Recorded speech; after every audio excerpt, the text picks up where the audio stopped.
Welcome to the Transforming Society podcast. It's January and many of us will be embarking on new exercise programs and getting to the gym. For most of us, just getting ourselves there is enough. But for some, the drive for bodily perfection goes much further. The health and fitness industry has experienced a meteoric rise over the past 2 decades, and with it has come a rise in the use of image and performance enhancing drugs.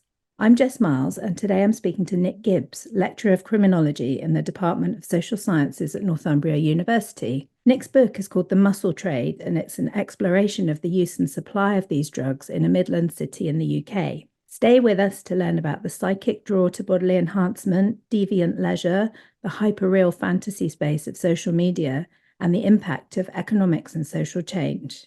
Welcome, Nick. It's great to be here. Yeah, thank you so much for taking the time to speak to us today. Your book is absolutely fascinating. I really enjoyed reading it. Let's start by making sure we're really clear on what we're talking about. So what is the muscle trade? Are enhancing drugs illegal? I wasn't sure about that. Who takes them and how widely are they used? So the way I have kind of conceptualised the muscle trade is broadly looking at the use and supply of image and performance enhancing drugs. So most commonly, and the one that people tend to know a bit more about are anabolic steroids. Then you've also got illicit fat burners, things like peptides, human growth hormone. So it's essentially any substance that involves building muscle or losing fat. And I used a very broad definition in the book, actually. So I learned on Mare Underwood's work, and her definition is substances that enhance muscle growth and reduce body fat. Like, very, very simple. Thought I'd make it nice and simple. In terms of legalities, it's an interesting one. So anabolic steroids, for example, are a Class C scheduled substance, but only in the context of supply. So I could be here right now, I could be in the presence of a police officer, I could have a 12-week steroid cycle, and I could take those substances in front of that police officer, and it's personal use and therefore not illegal. Okay. If I were to try and sell someone those substances, that's when it becomes a Schedule C substance, and therefore it is illegal. There's also weird caveats in that I could go abroad and buy all of my steroids and related items in what they call a steroid holiday. So I could get myself to Turkey, Egypt. I could come back with them, declare them customs, but would be illegal for me to order them through the postal service as well. So it's a very weird grey area. Okay, right. So it's kind of unlike a lot of the drugs markets, and I think I found this in the research. It wasn't really a kind of hush illicit drug market in many ways. Right. Especially in the sort of hardcore gyms that I was looking at and working in. It's very normalized and not that taboo within specific spaces, is what I would probably say with that. Okay, so people are chatting quite openly about it. And would it be too stereotypical to ask who takes them? It's mostly men, isn't it? Yes, and researchers found, I think it's something like 94% of users is male. It's a very male phenomenon. Very broad scope, though. So with the research that I've done, and this is partly to do with my own positionality. So I'm not a bodybuilder, I'm not a weightlifter, I'm not a powerlifter. I very much accessed the very open users. So people who are willing to talk to a random skinny PhD researcher around steroids. So it's a very broad demographic. So I spoke to bodybuilders, be it professional bodybuilders or recreational weightlifters, powerlifters, strong men, but there's also obviously aspects of anti-doping, so use around kind of increasing sporting capacity in that competitive sense. And then also kind of lifestyle use. So there is also intersections with lifestyle medicines, which is something that my supervisor, Dr. Alex Hall, looked at quite a lot sort of previous to the project. So hugely varied population. I think that's where a lot of the kind of concerns and the public health aspects of my work looks at the shifting demographics of some of those users. Yes, I'll ask you about that later. Before we talk more about the research, I wanted to talk to you about how you did it. I really, really loved your methodology, and I think doing criminal ethnography must be incredibly difficult. So how did you make your way into this world? I think there are two really interesting bits of this, because you went to the gym and you did the workouts, didn't you, for quite a long time, I think. And then also you had lots of interesting things to say about not being too dualistic about online and offline worlds. So it'd be great if you could tell us a bit about that. Yeah, the kind of guiding principle with the ethnographic work that I did is that I didn't want to pigeonhole myself as a digital researcher. So one of those people that does social media, but equally didn't want to just do an offline ethnography. Because if you look at the world of health and fitness, they are indelibly connected. Social media is huge within kind of the powerlifting, bodybuilding circles. And a lot of my participants fundamentally existed in more than one space. So I basically tried to replicate that. So I called it a connective ethnography. That's the kind of terminology that I used. Did you make that phrase up? It was from education studies originally. Okay. I'm the first person to bring it to criminology, but Yes. yeah, no, it's based on a bit of work that's been done. Christine Hine, I think originally sort of looked at that. But yeah, so looking at trying to dispel the dualism between the online and offline. So I effectively followed my participants through their journey in the gym and then onto social media. I looked at surface websites as well. I had a little dabble on forums, looked at physical supplement shops. Anywhere where the muscle trade existed, I tried to put myself. So it was very much almost like investigative journalism in many ways. So Yeah. rather than just setting out one specific field site, I effectively followed the data. And that's the way that it worked well for me. I think I had it gave me a big data set, which I was able to then knit together, I think, in a way that I wouldn't have been able to. So if I'd have just hung out in the gym all the time, yes, I would have been able to speak about the culture of the gym, some of the interactions that happened in that space. Yeah. But then the self-presentation online, how that stuff transcends different spaces, I wouldn't have been able to. So yeah, in terms of the physical gym work, I mean, we wouldn't know to look at me now, but You haven't I was kept in it the up gym. then? No, I'm a footballer, Oh, not a okay. bodybuilder. So yeah, that's my schedule these days. No, it was sort of 4 or 5 times a week. So split over two gyms. So one that I called Muscle Sanctuary, one that I called Predator. So Muscle Sanctuary, a little bit more of a sort of hardcore spit and sawdust gym. Predator, a little bit more modern, but Okay. both on that kind of hardcore end of the market. And it was Mm. one Midland City, which is kind of near where I'm from originally. So I knew a lot of the sort of background, the context of the city, so I was able to sort of weave that into the narrative as well. And did they welcome you in? Were they happy to talk to you? Were you open about what you were doing? Yes, so I went in, but ethically didn't want to be deceptive with what I did. So I went in very openly.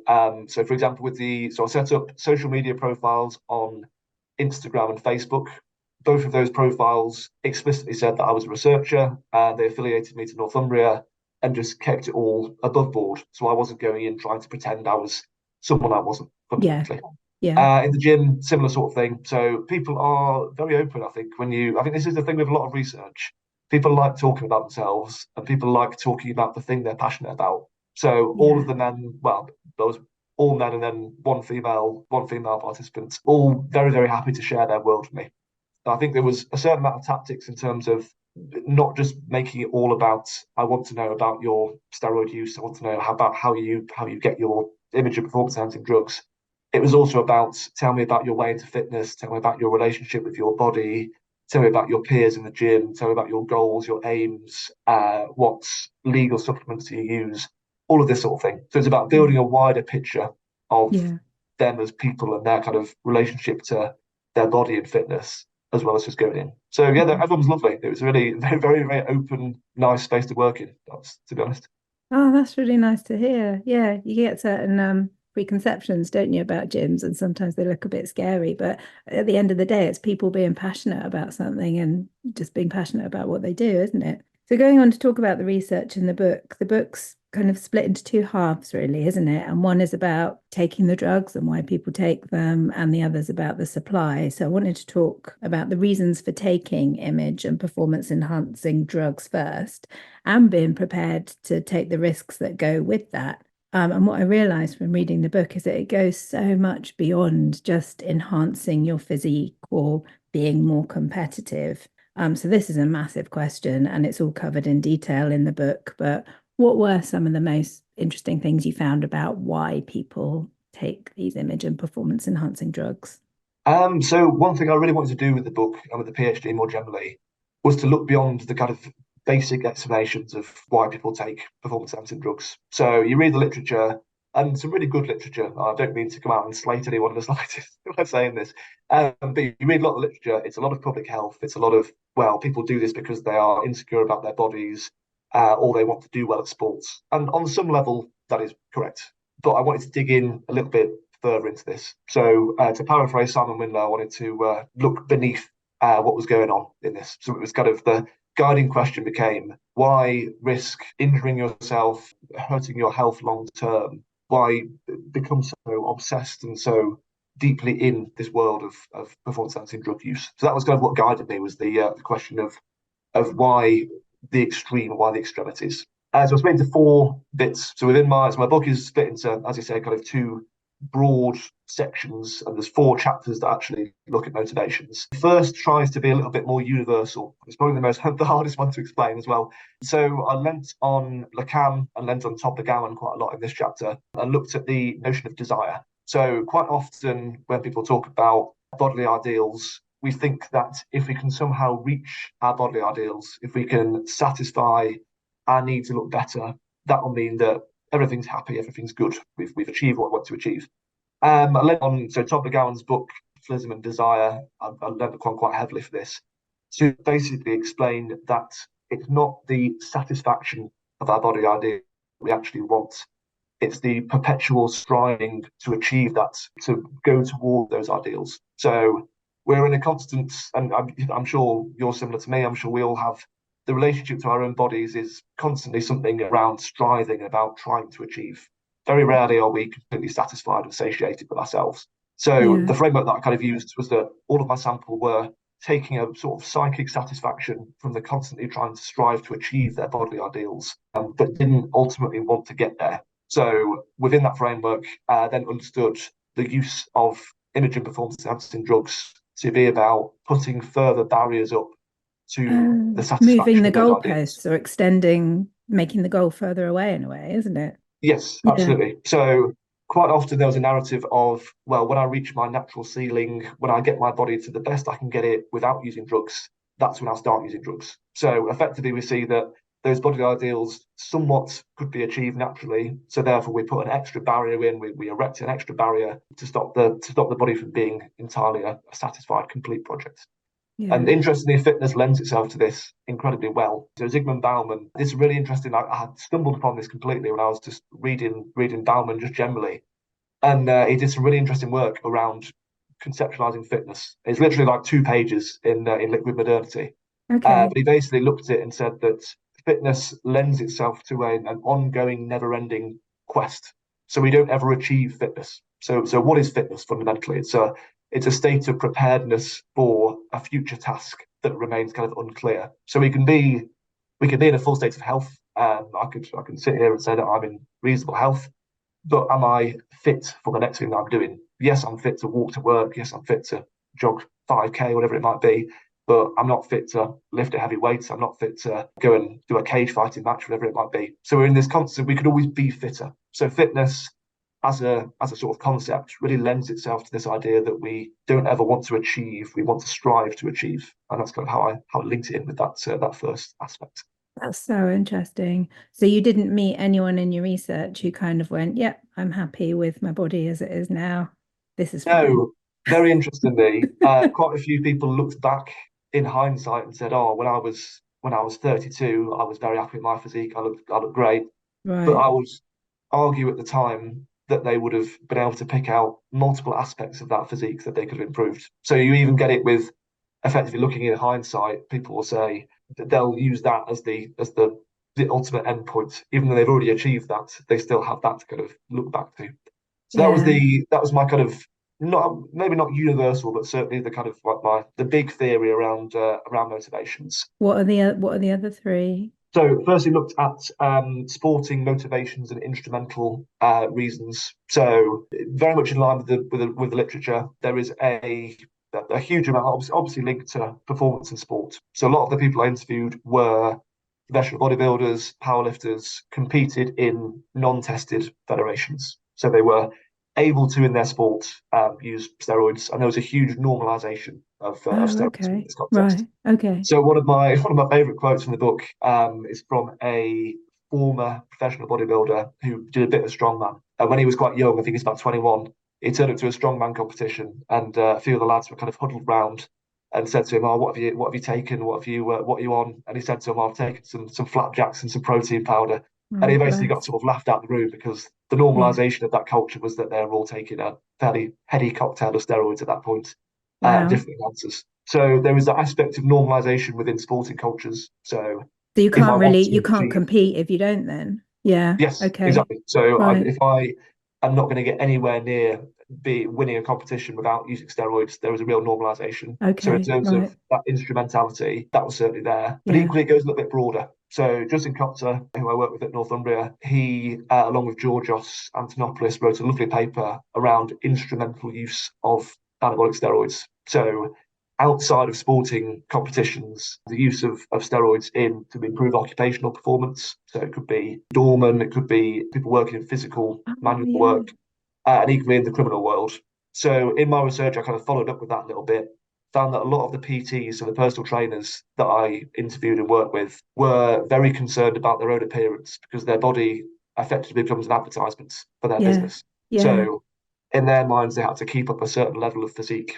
Because especially the clients that they were working with, a lot of the time were aspiring bodybuilders, people who were taking it very seriously. So if they all of a sudden, so talk about it in terms of bodily capital, so the kind of Yeah. Bourdieuian sense, if they all of a sudden their bodily capital becomes a lot worse, then there are real kind of occupational ramifications of that. So that's another aspect, which is kind of instrumental aspects. Third one, the chapter that I'm probably most proud of in the whole book actually, is looking at the case study of Philip, who was a 67-year-old retired academic, and now a bodybuilder in his late 60s. And he spoke to me at great length about the pleasures of consumption. So that makes the third aspect of this. So as much as we can conceptualize steroids and other performance enhancers as being this kind of cycle of dissatisfaction, there is also a real pleasurable aspect to use. So he talked about the increased libido. He talked about being more assertive, more confident. He talked about changes in his body that were positively received from people around him. So people saying that,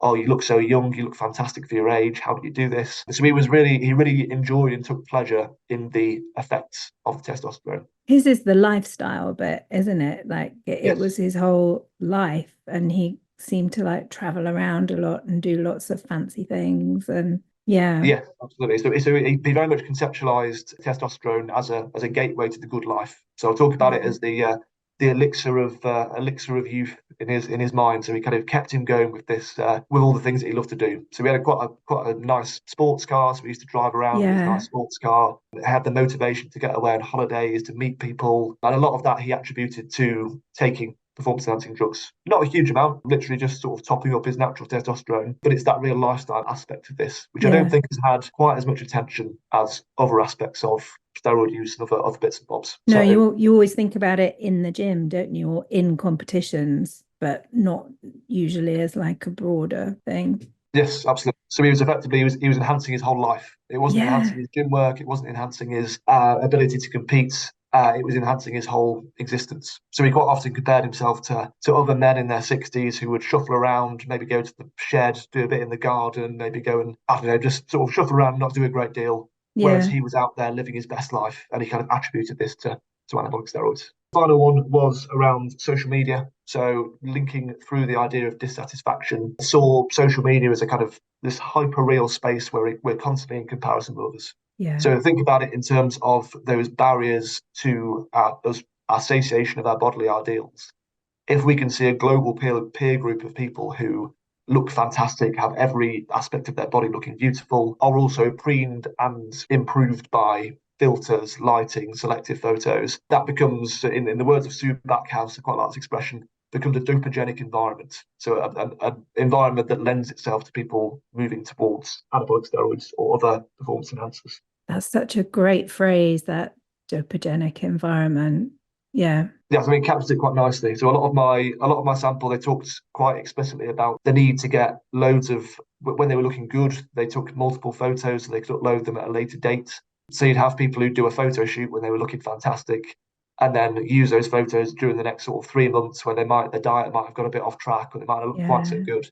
So there was a lot of kind of aspects of smoke and mirrors that I think make this space ripe for comparison and also kind of leads to them being alienated from their own image in many ways as well. So yeah, I could put a photo of me from 6 months ago with a six pack on. I might not look like that now, and I might experience a bit sort of an alienation from my own image in many ways. But yeah, that's another sort of aspect aspect to that we can constantly, that digital environment and that kind of self-representation. Other thing I kind of spoke about in terms of social media was the social media being a contemporary big other. So it being this space that allows for verification and validation of the self. So a lot of my sample would seek a lot of their validation from social media. So they wanted to hear that they looked good.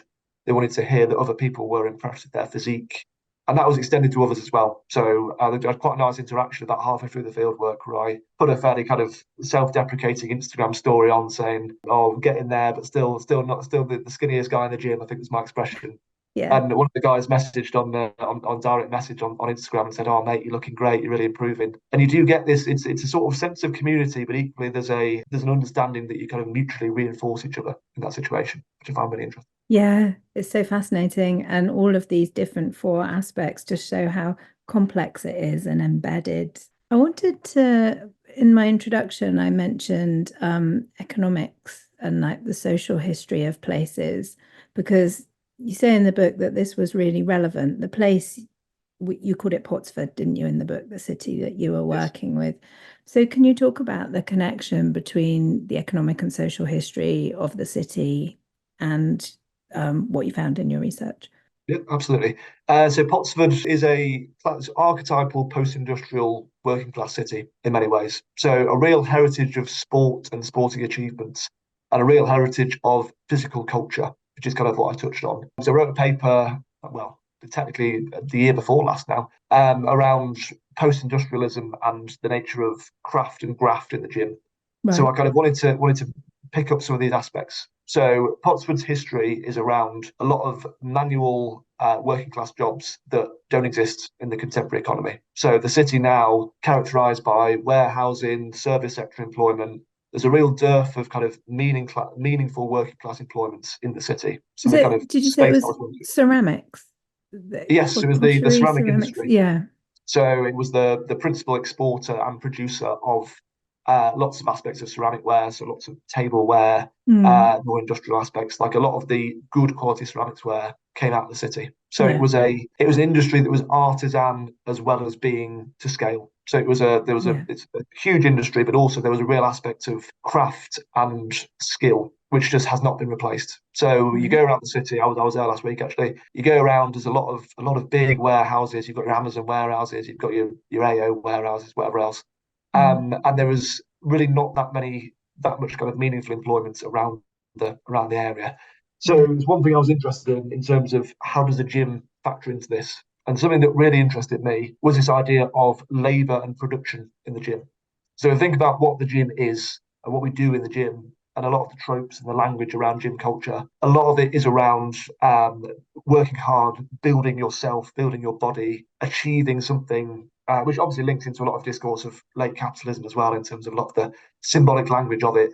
But equally, Really does, doesn't it? Yeah. there's a real aspect of graft and hard work going on there. So something that I was really interested in was how do, especially around this kind of fraternal masculine relationships with other men in the gym, how does this replicate patterns of the past? So something that I dug into a little bit. Um, Jeffrey Grief, who wrote about shoulder to shoulder friendships, which I found fascinating. So men, I'm definitely the same for this. Men's friendships quite often are characterized by doing an activity together. So somewhere and doing a thing. So be Yeah. it work, be it going to watch a football match, going to the gym, going to, I don't know, go for a run. Quite often there is an active element there. So I was Yeah. interested in that in terms of in the kind of era of post-industrialism, when we don't have these cohesive collective cultures of masculine work, where does that go? Where does it get transplanted? And I think part of the answer to that in a place like Pottsford is the gym in some aspects. Yeah. That's so interesting and so true. Yeah. But I think there's also a real pull for the health and fitness industry in terms of it being a space where there was quite a lot of employment. And going back to the aspect of instrumental steroid use, I think it becomes even more important to think about it in this post-industrial context. So a lot of the PTs, they made a reasonably good living out of their work. It was a bit precarious at times. Obviously, they're self-employed. Mm, The national lockdown with the pandemic really was not good for them. mm, But generally speaking, you can do quite well for yourself. But equally, there is the pressure to look the part. So there's an added pressure in the locale itself that there is not that many rewarding jobs around generally. So a lot of the men that worked as in the health and fitness industry, so your personal trainers, whatever it might be, a lot of them derived great satisfaction from those roles in a way that is there is not a lot of jobs in the general locale that could have derived that pleasure for them. So if we look at the pressure to therefore keep in shape, the pressure to be a brand, and this extends to social media as well, because a lot of it is being savvy on social media, building a following. A lot of that, you can see how the enhancement of anabolic steroids and other performance enhancing drugs can really help with that. So I think that was also an aspect that post-industrialism really links in. I think in many ways, any ethnography, you have to consider those kind of macro, meso, macro levels. And I think that kind of meso locale level becomes really important when thinking about the specific place itself and the specific gyms. Interestingly, one of the gyms is actually on the site of former pot bank as well. So it is physically in the location of one of these places where there used to be this kind of meaningful, quite hard labour employment, which is quite interesting. Yeah. So is it true that these gym industry, PT industry, has it grown more in post-industrial cities, do you think? Is there a correlation there that you see in other places too? Without any stats to back me up on this, I would argue that a lot of hardcore gyms and your higher end gyms, there is certainly a concentration around sort of working class areas, especially around places with a industrial and physical past. Because I think there is the idea of a kind of post-industrial habitus that goes down the generations. So I live up in Newcastle these days, obviously, and there are certain places in Newcastle where there are a lot of hardcore gyms. So I used to drive past one on the way to football. There was a gym called Men at Work that I always rather enjoyed. So there's a lot of these kind of post-industrial spaces have a lot of really quite hardcore gyms. So whereas your more gentrified spaces might have CrossFit gym, whereas your kind of more affluent suburbs might have a David Lloyd or a Bannatynes, whatever it might be. I still think you get these old school gyms popping up in fairly working class areas, which I think is something to be said there around post-industrialism and kind of the affect and the reverberations of industry. It's true in Bristol as well, actually, thinking about Bristol, where I am and where the different kinds of gyms are. There is again, with no actual evidence, but yeah, there's definitely a link there. So moving on from the muscle to the trade, in the second half of the book, you look at both online, I think primarily looked at Facebook and Instagram, and local offline supply of these drugs. How do people get hold of them, and what are some of the key features of the business? Okay, so I'll start with production. This is probably the logical place to start. So most imaging performance enhancing drugs are produced either in legitimate pharmacies. Underground labs, generally speaking, they vary from very small operations, which could literally be someone's house, someone's kitchen, through to a kind of fairly hidden kind of warehouse that you can put these substances together in. So it's relatively easy to make. So if we look at steroids, for example, all one has to do is order some raw powders, generally, generally speaking, of the internet, and then combine those with not that many other ingredients. Really, could be made in a microwave, and then got to be purify them, put them in vials. It's not a very difficult process to make steroids. So there is not difficult, but terrifying to think that people are injecting these into their bodies. They've just been made in someone's microwave. There is very much a public health conversation to be had, I think, around that. It's one thing around I think as the market has got a bit more lucrative, those lower end, quite poor products, I think, have been pushed out slightly. The underground labs are responsible for a lot of the domestic steroids on the market. Okay. So a lot of the time, most steroids that people are using, if they can't get hold of the pharmaceutical grade quality stuff, that will be an underground laboratory. So not the best quality, but equally they're a little bit cheaper and they're fairly easy to get hold of. Or you've got your pharmaceutical grade products. So a lot of the post-cycle therapy drugs, so the drugs that users will consume to get their body back to a natural state and to kind of counteract some of the harmful effects of steroids. Okay. All of those, by and large, all of those are pharmaceutical quality. So they'll be siphoned off illicit supply chains, or they'll be brought across from countries with lax regulations. So fairly convoluted supply chains. And I had one, for example, who got his human growth hormone from an NHS supplier. So he had a friend who worked in the NHS and used to siphon off growth hormone, which is very expensive, by the way. Used to siphon off growth hormone and sell it to him and quite a few of the other kind of high-end bodybuilders. So there's various ways this is produced, but yeah, broadly it's either UGL or pharmaceutical grade. Do you know how much people were spending? How much did people have to spend to maintain what they were doing? Do you have a sense of that? Very much depends on the individual. It Right. depends what the cocktail of substance is. I think from a lot of the lads I spoke to, it ranged from kind of £80 a month up to upwards of kind of 200, £300 a month. Oh, It's a goodness. lot of money. Okay. I Yeah. think one thing with steroid users, they're not a typical certainly not a typical injecting drug using population. So near full employment, reasonable financial means, very motivated, very health driven in every other aspect of their life. So there is a reasonable amount of disposable income. So Okay. it's to run a full cycle as a professional bodybuilder, you're looking hundreds of pounds a month. It's quite a lot of money at stake. In terms of the looks at the offline market and the online market, as you said, interestingly, these markets are somewhat discreet. So the interviewees that I spoke to in the gyms and the supplement shops, a lot of those would not touch online supply. So traditionally, traditionally in air quotes, steroids and other performance enhancers were sold in gyms in places of hardcore fitness. So there's quite a few supplement shops that still sell, and there are a lot of hardcore gyms. There are networks of individuals who sell to each other effectively. But Yeah. crucially, there are a lot of barriers to be able to be sold to. So in your traditional offline steroid markets, which tend to cohere around supplement shops, any sort of hardcore spaces of fitness, there was a real sense that you had to serve something of an apprenticeship in the gym to be able to earn the right to use steroids effectively. Okay. So there was a lot of barriers that existed. So if I were to walk in and try to engage in this market and say, "Oh, I'd like to learn, I'd like to buy some testing anthrates, whatever else," I'd get laughed out of the gym fundamentally because I don't Okay. have the cultural capital or the bodily capital into that Yeah. market. Yeah. So the best sort of example of this I've got is a guy that I call Dom and a UGL that I call Astra. So all of your UGLs have brand names. They're quite big on branding. What's UGL? And Sorry. he had the underground labs. Oh, sorry. Okay. Yeah. So the producers, so your underground labs that are producing the steroids at that lower end of the market, they have quite an emphasis on branding. Okay. So Dom, who I was one of my contacts, he had quite a good affiliation with a brand that I called Astra, Yeah. and he had been to where it was made. He was quite friendly with the owner of that brand, and he effectively got a lot of his friends from the gym using that substance. Okay.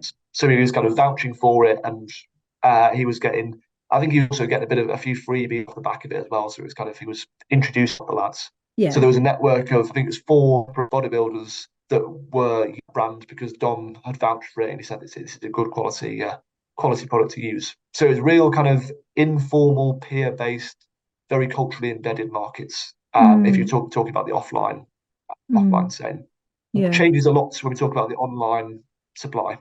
So this is where things I think get a little bit more terrifying in many ways.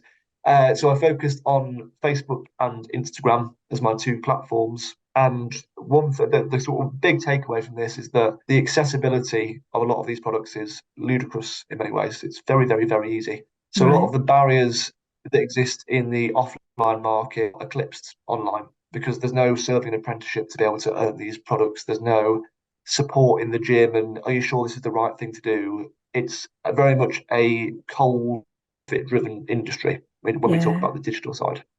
So in Yeah. terms of Facebook, mostly it would be UGL affiliated representatives who'd start a Facebook group, and they'd effectively have a kind of closed Facebook group. They invite a lot of people who are interested in health and fitness and try and sell to them basically. So they do Mm. a bit of quasi mentorship, a bit of kind of a bit of coaching maybe in some sense. But I really got the impression that it was all about the money. So it was all about what can we sell and how can we sell it more effectively. Yeah. So that was the kind of Facebook side of it.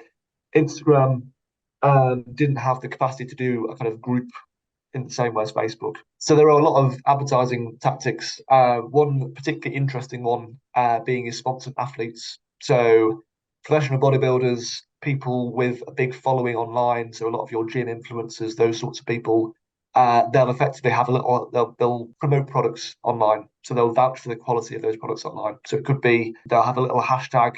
So the lab that I focused quite a lot on was Phoenix Labs. I call them that at least. And then have a little hashtag saying hashtag powered by Phoenix. So those in the know would know that that's a brand of UGL. That's an underground lab brand. So therefore, I can trust that. I trust that brand because it's being vouched for.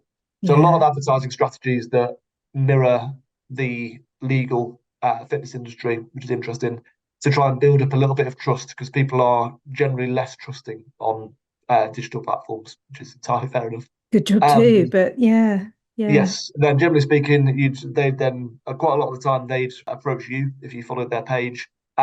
They'd then offer you a price list. They'd say, "Oh, but what do you want?" And then you'd have that kind of online haggle on an encrypted platform like WhatsApp. That's the same for Facebook as well. It kind of Okay. mostly ends up on an encrypted platform. So Okay. WhatsApp, Kik, Wicker, a lot of these kind of platforms that pride themselves on privacy. And a lot of the transactions in those online markets would be on a platform like PayPal, Western Union, bank transfer. So trying to keep it kind of away from law enforcement. Although Yeah. with that said, the market is not particularly regulated by the police. So if you are looking at the kind of the harms in society, the police will prioritise other drugs markets over steroids and other performance enhancers. So there is a Yeah. real lack of regulation in many ways. So a lot of this stuff is very brazen. It's very easy. You could just type a few keywords in to most of your social media sites. So I've also done a paper last year around TikTok. That's also Right. one that's got quite a lot of advertising on. So yeah, incredibly out there, incredibly obvious because it's not particularly well regulated. It's really worrying, isn't it? So I've got a 14-year-old son who's really into sport and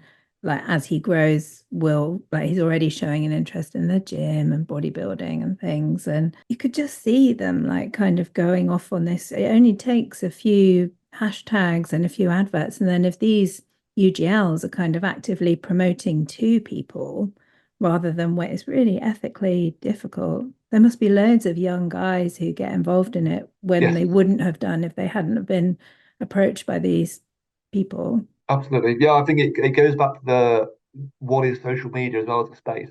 So Yeah, if you're seeing a lot of these images of people who are looking fantastic, looking really muscular, and then algorithms then put you down that road of fitness and bodybuilding, etc., etc. But a lot of that is really wholesome. It's good stuff to live your life by in many ways. yeah, But if you then end up on the darker side of that, as a sort of vulnerable young person, there is a real kind of risk there, I think. yeah. I think that's where the danger is with these evolutions in the market, is that it's a new demographic of user. So it's not your well supported, very culturally embedded, aspiring bodybuilder or powerlifter. It's your young lad who is a bit insecure about their body, maybe wants to look a bit better, wants to be a bit better at sports, wants to impress the girls, whatever it might be. Mm, So I think we're talking about vulnerability a lot more with the new kind of developments in the market compared to yeah, what we used to. And that's what I said, there is a dualism in many ways. So a lot of people that engage in the online market don't engage in the offline market and vice versa. Because right. if you have a good peer group in the gym and you're able to access what can be reasonably good quality products from those Mm. networks, you have no call to go online. Whereas the people who are sourcing this online don't necessarily have that community around them or the kind of support around them. So I think that's where we can see a real public health danger. My next question, I feel like we've covered quite a lot of it anyway, but essentially it's like aside from the obvious points about physical and mental health, why is this area something that socially we should be interested in? I think we've established that it's not really just confined to the closed world of the hardcore gyms. And you say at the end of the book that the phenomena does serve as a lens for larger shifts and trends within contemporary society. We've talked about quite a lot of that already, but have you got anything else you'd like to say about that? I think there's definitely parallels with other drugs markets that are quite interesting. So I went to the European conference last year, had some really interesting presentations around various different drugs markets. And one of the threads that came through with a lot of them was this digitization, globalization, increase in profits, which would therefore have your more sort of criminal end of the market sniffing around a little bit more. So I think Right. there's things that we can learn from studying the use and supply of steroids and other performance enhancers that we can take into looking at other drugs markets. So that's something that I find quite interesting. So I actually teach the drugs module for second years at Northumbria. Oh, And okay. I feel like I always go back to talking about steroids because as we all do in our research. But I think that I find myself linking this work through with so many other drugs markets and illicit markets and the kind of role of social media, that sort of thing. I find that fascinating. I think the other aspect that I find a kind of interesting thing that links into broader trends, which in many ways follows Alex Hall's work around illicit medicines is this idea of medicalisation. So we're a lot quicker to self-diagnose, a lot quicker to turn to chemical substances. So especially around the lifestyle use stuff with Philip, for example, I would hazard a guess to say that we'll see more and more people turning to anti-aging drugs, medicines, etc. And I think that's something I really got through. A lot of them, yes, they were bodybuilders in the moment, but they talked about how they were going to transition out of that later in life, and they were going to keep using a bit of testosterone for anti-aging purposes and a bit of growth hormone to keep themselves looking good. So there was a real medicalisation of the self that I think was quite a profound aspect of a lot of men that I spoke to as well. And I think that transcends the world of steroids. It goes into, I don't know, the erectile dysfunction drugs, hair loss treatments, anti-aging drugs. It's part of a far bigger market in enhancement, I would suggest.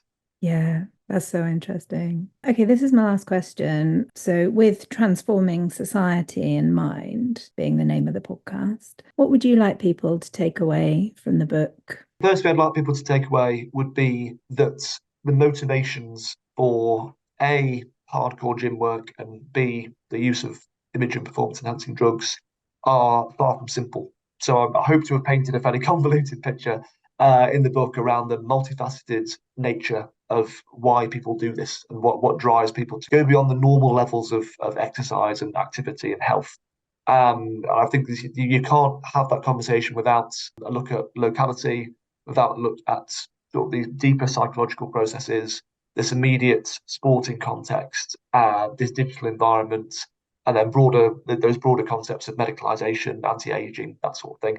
So I would encourage anyone who wants to do research around this or is just generally interested in this as an area to look at the fine detail, look at the nuance, rather than just writing it off as big men who want to get bigger. I think there's far more to the conversation. Other thing would be the evolution of the markets that satisfy this as well. So we've gone from this space of traditional gym-based offline spaces to very much a market that echoes contemporary culture and certainly contemporary drug culture. So rise of the digital, rise of the globalization, the subject being able to very easily source a lot of different products from a lot of different places. So I think that's also something that transcends the research, and I want people to kind of think about it a little bit more. Yeah. I think the last thing that I want to end on, I think I put this at the end of the book as well, is that the use of image and performance enhancing drugs certainly isn't going to go away. So if we look at the motivations that I've been through in the book, I don't think any of those are going to all of a sudden change or disappear in the next